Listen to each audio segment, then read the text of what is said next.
I think that is huge. That we, particularly as women, can have a voice in stories where usually women's voices and actions are silenced. Hello, welcome to Exploring Judaism's podcast Holiday Bites. We are talking about Purim. I'm grateful to be talking with my colleague, Rabbi Nicole Guzik. Welcome to the show. Why don't you start by introducing yourself to us? Hi, everyone. I'm Rabbi Nicole Guzik. I'm one of the senior rabbis at Sinai Temple in Los Angeles. We're one of the leading conservative synagogues in the United States. Honestly, a senior rabbi for the last 7 months and really enjoying this new position. But I've been at Sinai Temple for about 18 years, starting out as an intern, then associate rabbi, and now in my new position. And I'm so happy to be with all of you today. What would you say is the message of Purim? I think Purim is one of the most misunderstood holidays in the Jewish calendar. Usually when people think about Purim, they think about kids dressing up in different kinds of costumes and really having some kind of party or carnival. And all of that is true and all of that is fun. But the message of Purim is really much deeper than that. There's a phrase that I love, the nahapoch hu, and that is everything is turned upside down in the Purim story. So let me give you some examples. We start out with really kind of a simple king, Achashverosh, who is guided by a sinister Haman. And Haman, this sinister minister, if you will, his goal is to really lead in the genocide, the massacre of the Jewish people.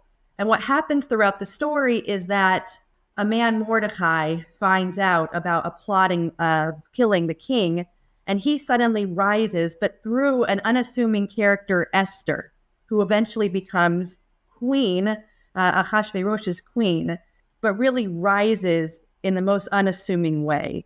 She happens to be Jewish, by the way. And so here you have Haman, who thinks he's going to kill all of the Jews. And then you have Mordecai and Esther, who are rising through the ranks. And there's a switch in the story. There's a switch in the plot. Everything turns upside down. So where you thought at the beginning of the story, the Jews were going to find their demise, by the end, it's the exact opposite. The Jews prevail. And what happens? Haman finds his demise. The greater message of the Purim story is that you may think your life is going in one direction. And as we know, so quickly the plot changes. So quickly our lives can turn upside down for better or worse. And I think the message is not necessarily that just things turn so, but how will you take control of the story that's presented before you and change the message? How might someone who is engaging in Purim do so in a new or special way this year? I think one of the interesting ways, or maybe I'll share two interesting ways that people can engage in the holiday of Purim. As I said, often people think Purim is just dressing up, and that is so much fun. But there's actually two other mitzvot that people don't engage in as much. And two of the commandments that I want to suggest that people engage in, one is mishloach manot, the idea of sending gifts to our friends. And the rabbis say that one of the reasons why we send gifts to our friends, by the way, when I say a gift, it's not giving someone an Apple Watch. It's actually giving someone kind of two different kinds of food, prepared food, so they don't have to cook anything. So already prepared food. And the reason why we give it to our friends on Purim is to show the unity between people, the unity between our neighbors and ourselves. And what a time in our world in which we live in such polarization, such division, that if you think it might just take a little gift to someone who you wouldn't otherwise send something, those little details matter the most. So that's one idea, mishloach manot. And it's a lot of fun to prepare, and it's a lot of fun to think about your list. Who is it that I want to bring a smile to their face this year? And then the other one is matanot le'evyonim, gifts to the poor. I often think, unfortunately, this mitzvah gets put at the bottom of Purim. We don't often think about Purim as, choosing to give a little of ourselves to those who are in need the most. Like I said, the message of Purim is that everything can turn upside down. We have no idea whether tomorrow we'll be the ones who are in need of a loan or a gift, or who in our lives may be reaching out, the day after. And so I think these mitzvot are something that we don't always put at the forefront of Purim, but I really suggest that this year, take Purim as our chance to reach out to someone, whether it's someone you know, or maybe it's someone who is really in need of food or clothing, and could really use your extension of your hand and your extension of your heart. Who do you think is the most compelling character in the Megillah? The most compelling character in the Megillah. So my go-to for this question is almost always Vashti, but I'm going to change it this year. Let me tell you why. So first, Vashti. Why is Vashti, I think, one of the most compelling characters in the Megillah?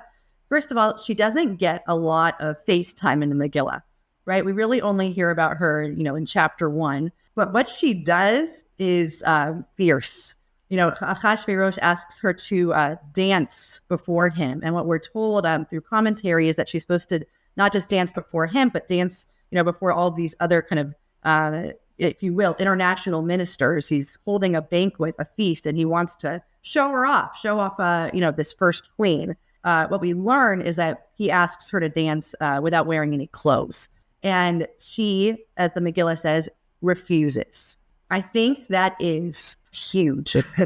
That we, particularly as women, can have a voice in stories where usually women's voices and actions are silenced. But remember, I said I would always go to Vashti. This year, though, I am more drawn to Esther.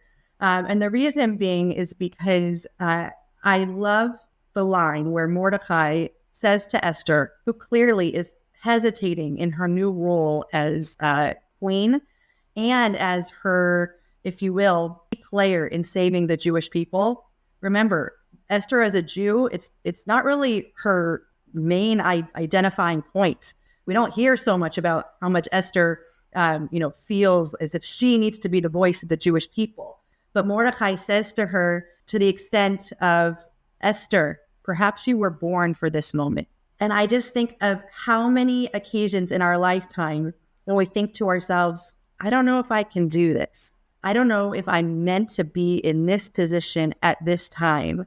And I think Esther's character is supposed to remind us that we always have that whisper in our ears saying to ourselves, you know what, perhaps you were born for exactly this. Shifting gears to something a little lighter, what's your favorite flavor of Hamentashen and why? Or Oznei Haman, as they're also known. Okay, so my favorite flavor of Hamentashen is probably one of the least favorite flavors.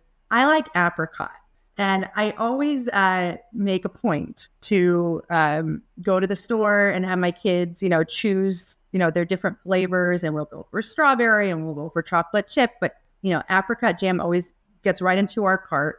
And really, it's because my grandmother, I can't say that she was a big Hamentashen baker, but she loved apricots and she loved apricot jam. And so somehow that always made it, whether we were buying Hamentashen at the bakery, whatever it was, that was always at the top of the list. So apricot jam, always in my pantry for Purim. I love that. What is something about Purim that you wish people would know? So something about Purim that I wish people would know is that you can't really find God's name in the Megillah. And that is a fascinating concept for the Jewish people, that we have this ancient scroll and this story about characters rising almost from nothing to being the heroes of the Jewish people.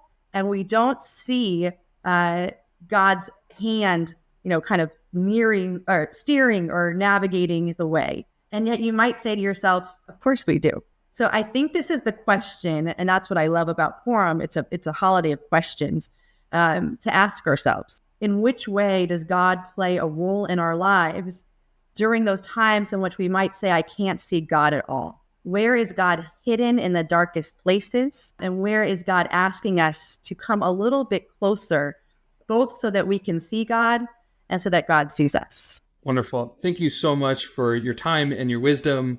Have a happy Purim. Happy Purim, everybody.